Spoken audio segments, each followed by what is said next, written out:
Welcome to College Knowledge, Learning Allies podcast for college students who are blind or visually impaired.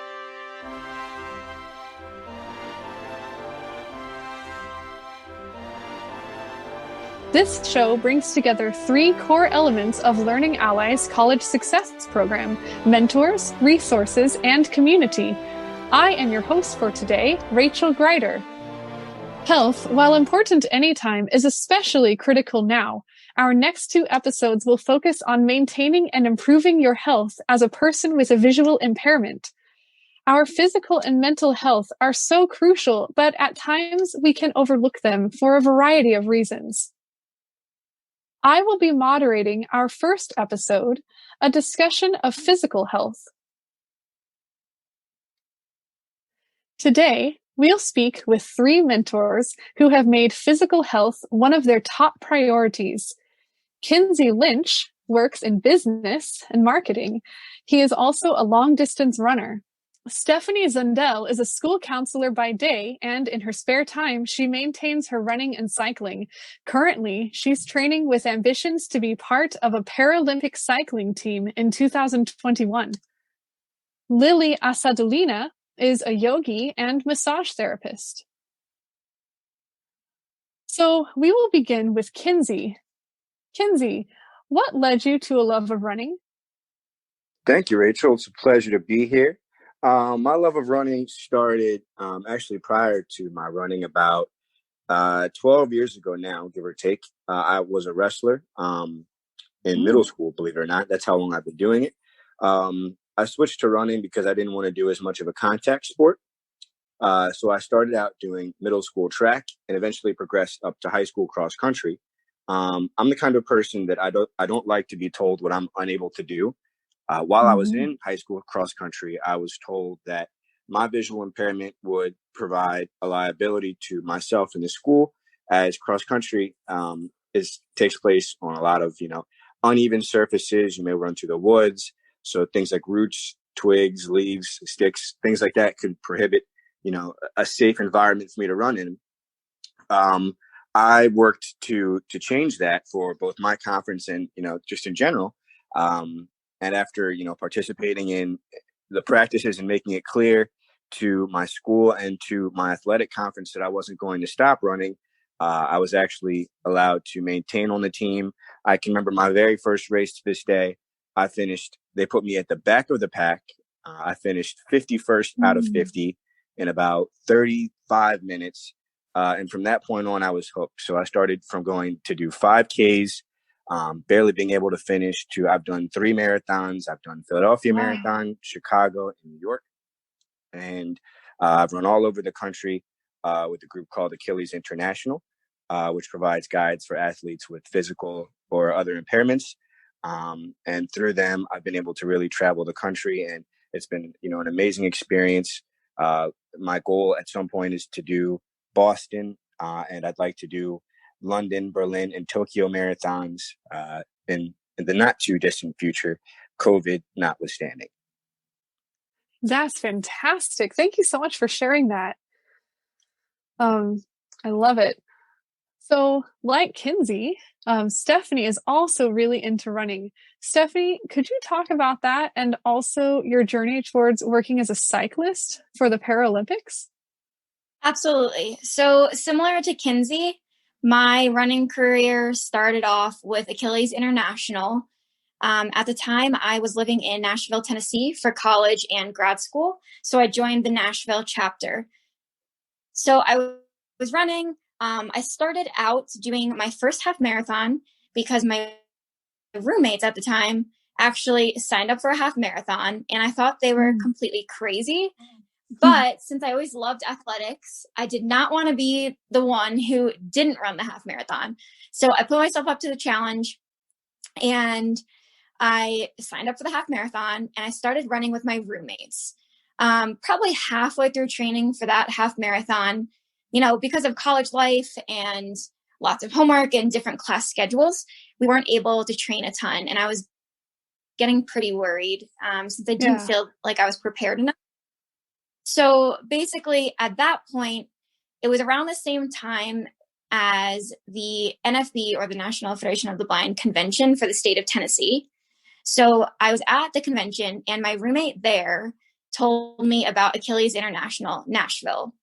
And she told me that it was a running organization for people with disabilities. And if you were blind or visually impaired, they would provide you with a volunteer guide. And I thought that was awesome. So I had her connect me with the president of the Nashville chapter. And, you know, once I was connected with her, I started doing 2 running sessions each week. And it was great because it was consistent practice. And then, you know, I would continue to run here and there with my roommates if it fit into our schedules. But it made me feel pretty confident because I was getting that consistent training in. And, you know, I ran my first half marathon. I am not going to lie. It was awful. At that time, I never did long distance running at all. Before that, my athletic background was in karate and boxing, actually. I have my junior and senior black belt. Yeah, I have my junior and senior black belt in White Tiger Kempo, and I did boxing. So I did those 2 sports from the age of 10 until I went to college. So running at that point was something new, but it was something that I wanted to get started in because a lot of students at Vanderbilt in Nashville did a lot of running. So I kind of wanted to join that group. It seemed like a really great community. So I joined Achilles. Like I said, I ran that first half marathon. It was pretty terrible, but I was proud of myself for doing it. I did not think I was going to continue running. I thought I was just going to stick to boxing. But then the president of the Achilles chapter asked me to run a half marathon in Disney World, and I love Disney. So I told her yes because I got a free Disney trip. Because I was getting a free Disney trip, I was like, all right, 1 more half marathon, I can do that. So I trained for that half marathon, and halfway through training for that half marathon, it finally clicked, and I got what people call the runner's high. So at that point, I realized that, wow, if I don't pay attention to how much longer I have to run, and I just let myself be in the moment, it is so stress relieving. And it just, you know, erases that anxiety. So I started loving to run. And I really did that to kind of release that anxiety and that stress. And then while I was still training with Achilles, I ended up running multiple half marathons, 5Ks, 10Ks. And then I ran 2 Boston marathons, a New York City marathon, and the California International Marathon, which is in Sacramento, California. And then getting into my cycling. So basically through Achilles, I met a guy who ran the tandem cycling night at the Tennessee School for the Blind. And he was kind of just talking that he puts on each year for tandem cycling, and how he runs a nightly session on Tuesdays for about 2 hours for tandem cyclists at the School for the Blind, but community members can also join. And I was like, oh man, I always wanted to try tandem cycling. So I gave it a shot. I always did spin classes just for fun at Vanderbilt, kind of just at the rec center for exercise here and there, kind of just as cross training when I was running. So I tried out tandem cycling, and I fell in love with it. And the main organization that gave volunteers for the Tennessee School for the Blind's program was the Harpeth River Bike Club. And previously, before I joined that bike club, there was a lady named Pam Fernandez, and she's a Paralympian. And they connected with me to her. And through that, I got to attend some training programs at the Olympic Training Center. And that's kind of when everything fell into place. I joined that camp. I realized that I had a lot of potential in cycling. I still love running, but I realized I was much more naturally talented. So I did a little bit of road cycling, and now I currently do track cycling on the tandem. And just recently in February, we made it to the Team USA for World Championships. And the pilot is the person on the front of the bike, and the stoker is the person who's blind or visually impaired on the back of the bike. So my pilot and I made it to World Championships with Team USA in Milton, Canada in February. And We took home the bronze medal, and we were the first American tandem, male or female, to ever medal in the sprints. So I'm hoping to make it to the Paralympics for track cycling this upcoming year. Fantastic. Thank you. All right. So I wanted to switch gears a little to a different type of physical health. Lily, can you tell us a little about your relationship with physical fitness and how you were inspired to help other people on a journey toward better health? Thank you, Rachel.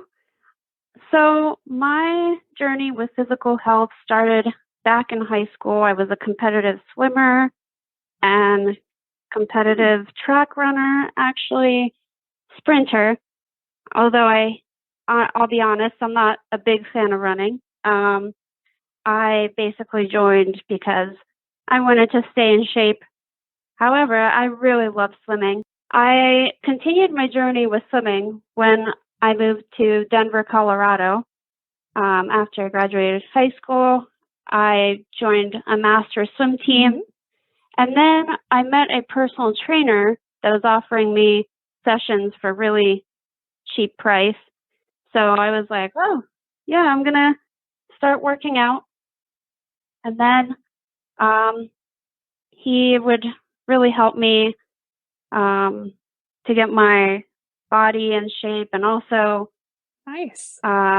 help me with my nutrition. He would encourage me to eat healthier. So I decided I really wasn't into the competitive aspect of sports and physical health. I'm more into staying in shape and helping others become in shape. So after my personal training sessions, I also joined an adaptive fitness program in college, and that personal trainer also would help me along, work out and pump that iron with those weights and all that, do some cardio, and we really got into working out outside. So that was really cool. She would make me go up and down stairs and use like brick walls to do push-ups and stuff like that. So that was pretty neat. So then after all the personal training and also taking integrative healthcare classes in college, so we learned about yoga and meditation and how it's really important to put healthy food into our body because we are what we eat. I decided I really want to help others to be able to be healthy. Pretty much I got myself into shape and started eating healthy. And then I started helping students who had other disabilities start getting on a better plan of eating healthier, exercising, and all of that. It wouldn't be a thing that I would do regularly, but from time to time, I would meet with different students and basically encourage them to do different exercises, or I would invite them to different events that I was planning to go exercise at. Like, I joined this club called Adaptive Adventures, and they do a lot of tandem biking and running and dragon boat racing, all kinds of stuff, rock climbing. So I would do that. And as I started inviting people, they would come with me to these events and we would work out together, and we would just go on hikes on our own as well. Nice. So yeah, that was really neat out in Colorado. And then I moved back to Pennsylvania, and I kind of fell out of step with working out as much, but I continued to eat healthy. So this past year, as the pandemic began, this one organization asked me if I would run fitness classes over Zoom. I would come up with different workouts for everyone to do, and we would work out twice a week for an hour. So I would help people of all types of workout levels and ages, and we would do a workout together. And at first I found it kind of overwhelming, and I was like, what am I doing? I've never taught any fitness classes before. But then towards the middle of it, I started enjoying it, and I started coming up with all these different fitness plans. And so, yes, and then besides that, it was mentioned earlier that I do yoga. So I'm not an experienced yoga instructor, and I'm not a certified yoga instructor, but I did lead some yoga classes, just beginner yoga classes, because I did take one introductory to yoga in college, Yoga Hatha 1, it's called. So I was able to lead some classes. For Learning Ally, I've also done a couple of yoga sessions on our health and wellness meetups. So that's been fun. I just really want to help people get into shape and be able to take care of themselves, especially during this time of the pandemic. And no matter where you are, whether you're aspiring to be a competitive runner or cyclist, your health matters. Without your health, you can't do anything. Whether it be just walking around or just doing some push-ups and sit-ups each day, or even eating healthier. That's the key word. I believe you can all work on your health. I'm not a competitive runner like Kinsey and Stephanie, but I also do run for Achilles International, or let's just say I did run before the pandemic hit, but I was never really competitive. I did sign up to do a 5K hot chocolate run just because I wanted hot chocolate at the end. That sounds like fun. Yeah. That's great. Thank you. Well, thank you. Thank you, Lily. And thank you to Kinsey and Stephanie as well. You guys are making me feel really inspired. I am not nearly as awesome in this regard as you guys. I do love to walk and hike and ski and that type of thing, but I am not, lately I have not been taking the best care of my health. So I have some questions for you in regards to that, for all of you. A few things I'd like to ask you, and these is kind of free for all questions, but things that I know I myself am wondering about, but also some of our listeners might also be wondering. So, what do you guys think are some barriers that that might come up with, for a blind or low vision person, for improving their health? I mean, for me, when I first started running, one of the biggest things, and it happened with Achilles as well. Part of it was I just finished college this June of 2019. So for me, when I started running when I was about 11 or 12, that one of the things I had to learn was it's okay to, to look to others for help when it comes to whether you need a guide. When you're looking to step into something new, like for me, it was running, but it may be cycling. It could be, being a yogi. It's okay to ask for guidance in any aspect of life. If you're not able to figure out how to do something, that's perfectly natural.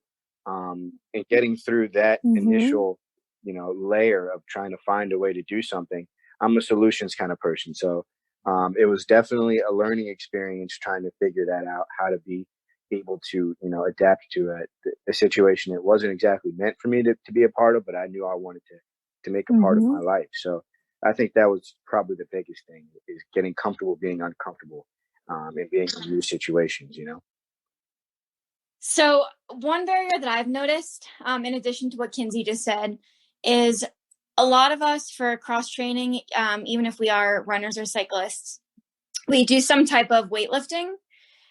So one thing in particular for track cycling, weightlifting is really, really important because it's all about that quick anaerobic sprinting power. So during COVID, because we don't have any cycling competitions, I've been really focusing on powerlifting. And one of the things that I've realized is a barrier, being a blind person trying to work out, is see the correct form for any kind of exercise. So any exercise you do, whether it's weightlifting, running, cycling, swimming, anything like that, form is so important, because if you don't have the correct form, you're not going to go fast. You might hurt yourself. You're not going to be efficient. So learning how to use proper form is so important. And so for every blind person, they might prefer learning form a different way, but a sighted person can just click on YouTube and watch, right? They can watch professional athletes. They can watch Olympians.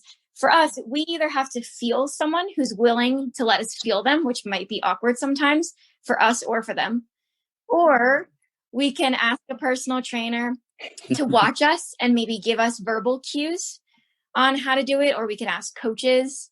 But that's been one barrier, is really learning the correct form without being able to see someone doing the correct form. That is a really good. Now, you guys mentioned another barrier earlier. I think all of you mentioned it in some form of this. Sighted people don't think that you can do it. They see that you're blind and they don't believe you can do it. So do you guys have any tips on just how to advocate for yourself when, if somebody's in that position? If I go to the gym and I want to take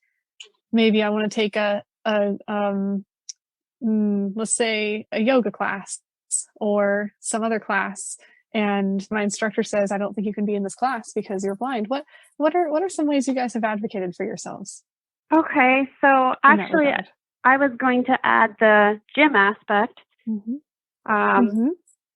So what I've done in the past, prior to taking a class, I would find out the contact info to the instructor, and I would let them know ahead of time that I'm blind and that I will need them to be more verbally descriptive. And a lot of times they're not that great still, but they do try.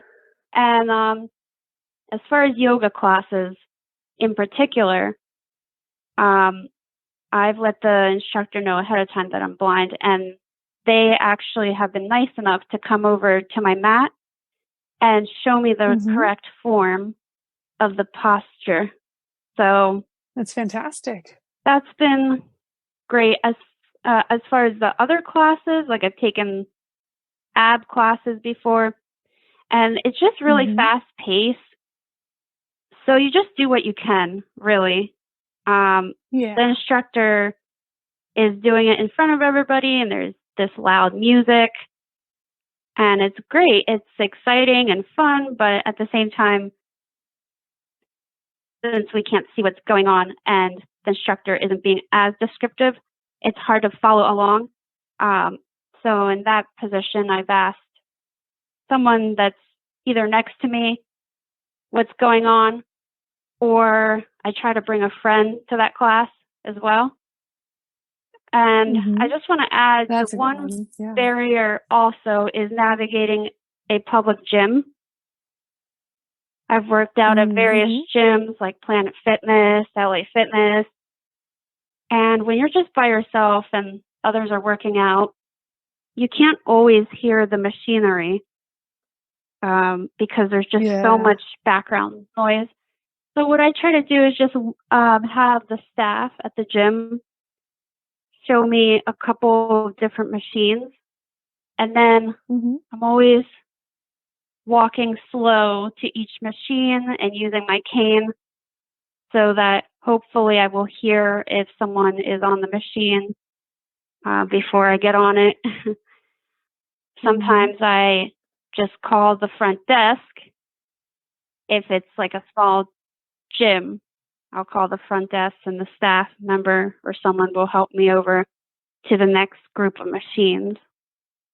To piggyback off of what Lily was saying, you know, it kind of goes back to what I was talking about, being comfortable, being uncomfortable. How she was saying, you know, you not being afraid to ask for help from the staff if you're going to a new gym, and remembering that you're, at the end of the day, and I tell my student this as well with his classes, you know, you're paying the gym for a service, so you're entitled to the same, you know, opportunities and the same amenities that anyone else is, and your lack of vision shouldn't prohibit you from getting that. Yes. So it goes back to that. That's why I love running so much. It allows you to get comfortable being uncomfortable, and you know, knowing that there's no reason to be embarrassed or to be ashamed to say, you know, I need help doing X, Y, Z. I'm paying for this class, you know. And a lot of times folks just, it may not be that they're unwilling to be accommodating. They just may not know how. But when you make the effort and say, you know, this is what I'm able to do. I'm just as able to do X, Y, and Z or A, B, and C as anyone else. And you know, that definitely helps bridge that divide. But you know, that's just my 2 cents there. Now we're talking about gyms, which is good, but right now, a lot of gyms aren't even open. So if somebody, you know, who is in a situation where they can't go to a gym, but they can take classes maybe on Zoom, because there are some, you know, Zoom classes. Lily, you mentioned workout classes over Zoom, and there are quite a few things on YouTube. Have any of you guys tried to take, you know, some of these classes, and how has that been different? Because you can't have someone physically showing you things. So how has that experience been different from taking a class at the gym? So that has been hard. I did register for one class on Sprite. It was a way to really just strengthen those gluteus muscles, aka our butt muscles and our leg muscles. Lots of squatting and lunging, and of course the music was really fast and the instructor wasn't describing anything. And that one, I did let the instructor know that I was blind, but I think they just weren't, I don't know, they weren't quick to figure out how to describe their workout. It was very short notice too, because literally the class was posted and then 5 days later the class was going to start. So the best thing I found is typing in on YouTube descriptive workouts for the blind. There's some cardio workouts on there that are pretty descriptive and very basic, actually. And there's some advanced ones too. Also, another website I would suggest is blindalive.com. There's some MP3s on there that are cool. Yeah, that are descriptive workouts and descriptive yoga sessions. Yes, I've heard of that. Yes. So in addition to what Lily just said, there's an organization called United States Association of Blind Athletes, for short USABA. And I believe that they have a YouTube channel that has audio described videos. So for blind people, searching YouTube to find a video or a person who's making videos that fits their style, it's kind of going to be similar to a sighted person. So, you know, each sighted person prefers their own type of workout, their own type of style of workout. And similarly, you know, some blind people like a lot of description and some blind people like a little bit of description. So I would suggest, even with that, just doing your own search on YouTube to find your favorite channel or your favorite coaches or personal trainers that do videos that kind of match your level of description that you prefer. That makes sense. Thank you.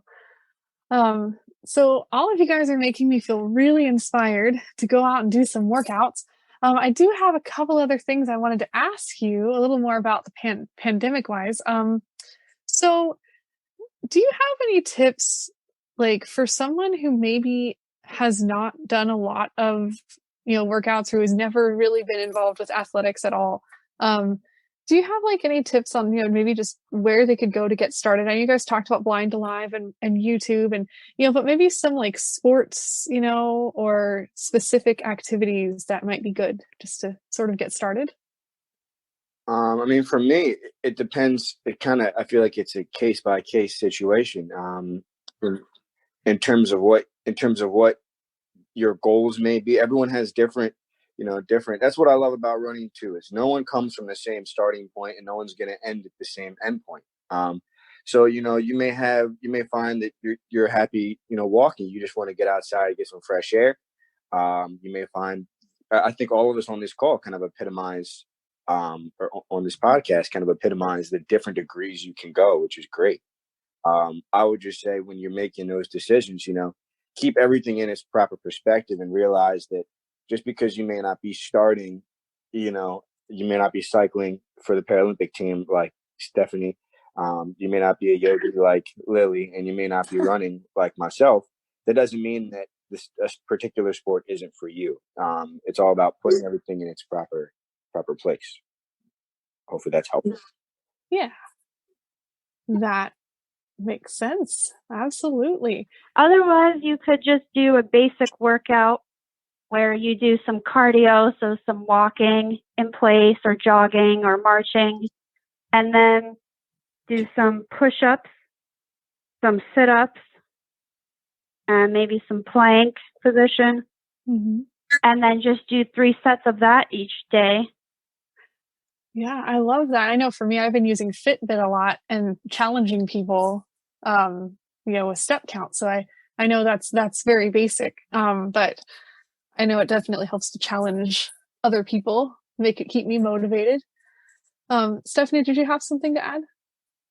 I do. I have a couple of things to add. Mm-hmm. So one way to start, if you don't really know where to start, or if you don't even know what sport you like, a lot of us, even if we are competitive at one point, we might have been in a completely different sport and not even have realized, where our talent was until a little bit later on. So that happens to a lot of people. Mm-hmm. So, definitely don't be ashamed or feel guilty because you don't know what sport you like or what exercises you enjoy. So one thing that I would really look into is there are a lot of camps for visually impaired and blind people, teaching them how to start with that sport. So for example, since I'm in the cycling and running world, there's a Learn to Race camp for tandem cycling that's run by USABA, and they'll actually fund people to come. They'll give you some grants, so it might cover all of it or partially if you can't afford it. But that camp is literally meant for people who have never raced. So they teach you the basic skills and you get to try it out and see if you like it. There's also something that is called Camp Abilities that I know some blind people have been to, that they teach you a bunch of different sports. Another app that exists is Meetup. And this is totally not just for blind people. This is for all people. And you sign up in your area, and basically it pairs you, like it shows you different groups that you can join. So, there's some hiking groups, there's some religious groups, and you can kind of see what groups are out there. And a lot of the athletic groups, they'll have people who do pretty intensive athletics, but then there's also some that will say, beginner or just walking group. So that's especially helpful for people who live in more city or urban areas. But it's a really cool app and a lot of people use it. So I highly recommend Meetup. I knew many people in Nashville and Colorado that use it. So it's not something where, you don't know if you should trust it or not, because you don't know if there's weirdos. I mean, of course, use your judgment. There's weirdos no matter where you go. But Meetup is a really great app that I've heard a lot of good reviews. And I actually have joined a couple of groups and had a really great experience and actually met some great people. And then my last recommendation kind of goes off of what you just said, Rachel. So apps have been super motivational for a lot of people during this time, including myself. So when I moved from Nashville to Colorado, I still wanted to work out with my friends that I worked out with at Achilles in Nashville. But I knew that was kind of impossible, being miles and miles and states away. But there's a couple apps, Strava, there's Training Peaks, Runtastic. Yeah, there's Fitbit, there's all different. I mean, there's tons. I mean, there's the Nike one, there's Map My Run, there's absolutely like a lot of them. You can kind of test them out and see which ones are accessible for you. Strava has been one that's very accessible for blind people that I really like. And you can add each other as friends, and you can plan to do a workout at the same time or in the same day, and you guys can see each other's statistics. So even though it's not the same as working out with each other, you can kind of keep each other motivated or get each other started, right? So instead of waking up and being like, oh man, I got to go for a run. You actually have your friend that could be states away that says, all right, come on, let's go for a run. I'm going for a run. And it kind of keeps you accountable, even though you might not be in person. And that's a really great way for socially distancing, to still be able to do your workout. And on those apps, a lot of times you can do indoor workouts. So if you can't get outside, if you are afraid of being guided by someone during this pandemic, because you're not able to be 6 feet apart, you can, if you have an apartment gym, or if you have a treadmill at your house, a lot of those apps will track your statistics, even if it's an indoor workout, if it's an indoor spin bike or treadmill, or even if you're just walking around your apartment, it will keep track of those steps. So those are just some other ideas. Those are great ideas. And that was actually you guys all just kind of answered my next question, which was how to stay motivated during a pandemic, to work out. So excellent. I have a couple more questions for you guys. Thank you guys so much for all your input. This is fantastic. So I wanted to talk a little more about diet. And I wanted to ask you guys what your thoughts on resources that we can look for to help us know sort of what the best diet is for each of us. I know it's not the same for everyone, but what are your insights on diet?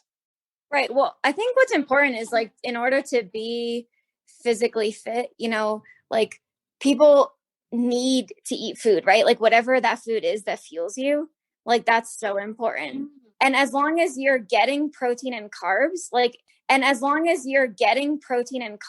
like every body needs a different amount of protein and carbs. So no one can tell you, oh, eat this amount of carbs, eat this amount of protein, because everybody's completely different. Yeah. And in all honesty, a lot of times, like, when you're really getting into weightlifting and all that kind of stuff, like, eating more food is, like, so important. Like, so I think in society we have, this idea of being stick skinny is the way to go, right? But I think all of us have our own body shapes, and we should all be proud of those. And no matter what sport we decide to do, we can make, our bodies thrive in whatever sport that is, and with whatever food we like and works for us. Make your body thrive. I like that. Yeah. To, like, the food thing, what I was going to say, I'm not sure this would be, like, on point or not, but I was going to say, when it comes to eating, make sure you're eating for yourself and not for, aesthetics of other people. I think that's what a lot of people fall. But make sure you're doing it, with your goals in mind. And, you are what you eat, obviously, but at the end of the day, physical health begets mental health. So if you're not, on point mentally, that just messes everything else up from a health standpoint. If you're doing just one piece of the puzzle, you could be lacking in other areas, but that's just mine. So, as you work out, as you figure out your sport, you can, like I said, ask for tips from different coaches and stuff, but at the end of the day, it comes down to how you feel. So, one athlete might love to eat, like, a big peanut butter sandwich before they go for a run, right? Like, they might need lots of that fuel. Might prefer to just eat a banana, right? And neither of them are wrong. It's just whatever creates that fuel for your body to thrive in whatever sport you're doing or exercise you're doing. Yes.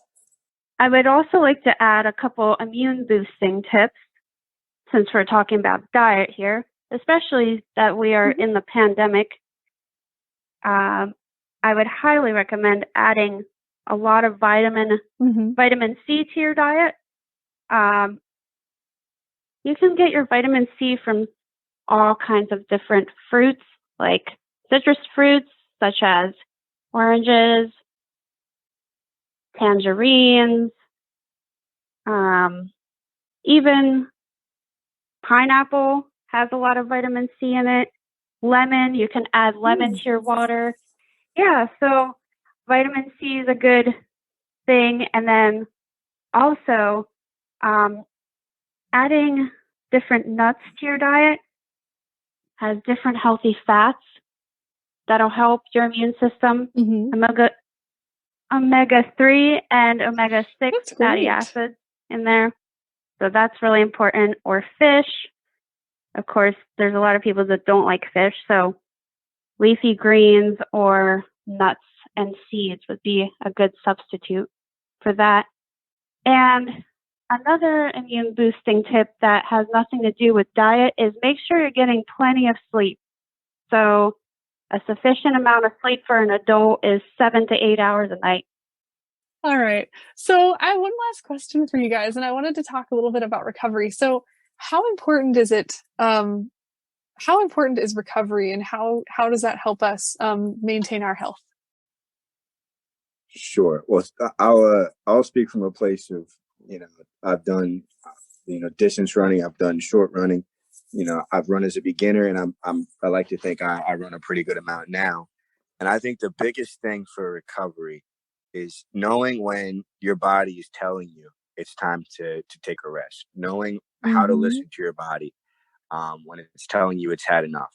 Because I think that's one of the biggest things that happens to a lot of runners, and that's how a lot of us get injured. And I'm sure that occurs, in cycling and in any area of fitness and practice, is you don't know when to pull it back. And a lot of times rest is the best way for you to move forward. I'm a competitive person. I like to go out and, do my best in any run that I do. But, if my body's telling me, hey, listen, you've had enough for now. There's nothing wrong. There's no shame in knowing your own limit, and knowing when it's time to pull it back for your own physical and mental health, because it's exhausting. It's tiring to be injured constantly. So, Lily, I know you have some insights because you are a massage therapist. What are your thoughts on recovery? Massage therapist. Well, there's a thing called sports massage, which we see all types of athletes, from stress on their Achilles tendon to different calf muscles being tight, and shoulder pain, and all kinds of muscle pain. So I would say if you're really going to get into sports and become competitive, I would suggest at least a massage once a month. Now, I know massages are pretty expensive, but a lot of places have different deals and packages that you can sign up for and purchase. If not once a month, then at least treat yourself to a couple times a year.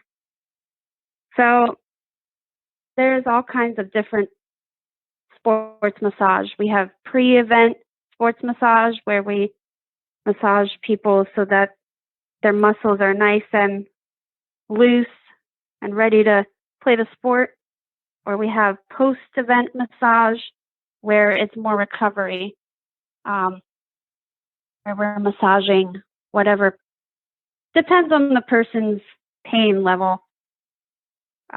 We will do different techniques to help their pain and be able to help them relax and be able to heal more quickly. Because one thing is, we want to get as much circulation of blood to the injured area. That promotes faster healing. So we concentrate on just taking care of those areas that they're having that pain in that day. And then we work with them to either have massage a couple times a month, or depending on what they're looking for, we work with them. I would also encourage stretching before any type of sporting event, or even before working out in general. Like, even if you're just doing a quick workout at home, just doing some stretching really helps. And then also stretching after the workout really helps as well. So, how you can find a good massage therapist? Usually word of mouth is a good idea. I would go there first. If you know of anyone, just ask around. The next thing I would suggest is going to Groupon, and you can look at people's reviews on there, whether or not some massage therapists are good or not at what they do. So just type in sports massage on the website called Groupon.com. And just type in either sports massage, or if you're just looking for a regular massage, just put in the search terms massage in general. And you should get a whole variety of different, different types of massage, because there's sports and just spa, types. That's awesome. All right. Can I add some thoughts about massage? Yes. Awesome. Please. Okay. So Lily has awesome ideas, and I think massage is a really important aspect of recovery. But during the pandemic, some of us don't want to go for a massage, even if it's offered in our area, just because, social distancing and germs. And also massages are expensive, like we talked about, and Lily had a great idea of going on to Groupon. But there are some things that we can do at home for those of us that don't want to go out because we don't feel comfortable in general with the idea of a massage, or maybe we just don't feel comfortable because of the pandemic, or maybe it's too expensive. So some simple tips that we can do at home is using a foam roller. You can get a foam roller for a really cheap price. You could even probably make your own. You could also just get a tennis ball, and you can roll different muscles. That's really, really important to loosen those muscles up. Like Lily said, stretching is also super helpful. Can you describe what you mean by roll different muscles? Yeah. So basically, and you can do it in different ways, and it depends which muscle group you're trying to get at. But if you're trying to get your back or your glutes or your legs, a simple way of doing it is laying or sitting on the floor and really just sitting on the foam roller or the ball and letting either rolling your body away and closer to move it, or, if you're trying to get the front of your quads, you can lay on your stomach and do it that way and kind of roll and push your body, or you can sit down or lay down and, just kind of rub it with pressure along those muscle groups. So there's lots of different ways that you can do it. There's also different recovery boots that you can put on, and it's like this air system, and I don't know the engineering terms for it, but basically what it does is it pumps air in and out. So it tightens these boots up really tight, and then it lets out the air and loosens them. So that's another way. Some of those are really expensive, but you could also get ones. I'm sure.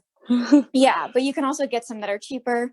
There are some massage parlors or massage therapists that have them themselves. So that's something that you can use at home. And another simple thing is either doing an ice bath or doing a hot bath with Epsom salts. So, for different exercises, if it's an injury or if it's just sore muscles, some people prefer the ice bath.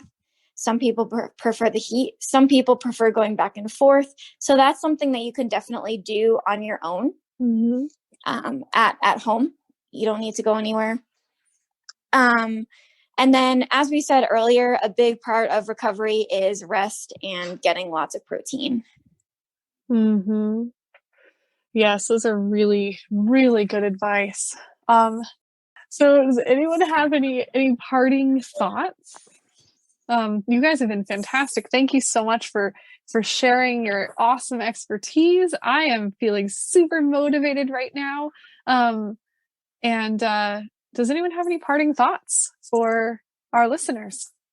I mean, as I mentioned earlier, it's not about where you start with running. As I mentioned in my story about running, it's not about where you start.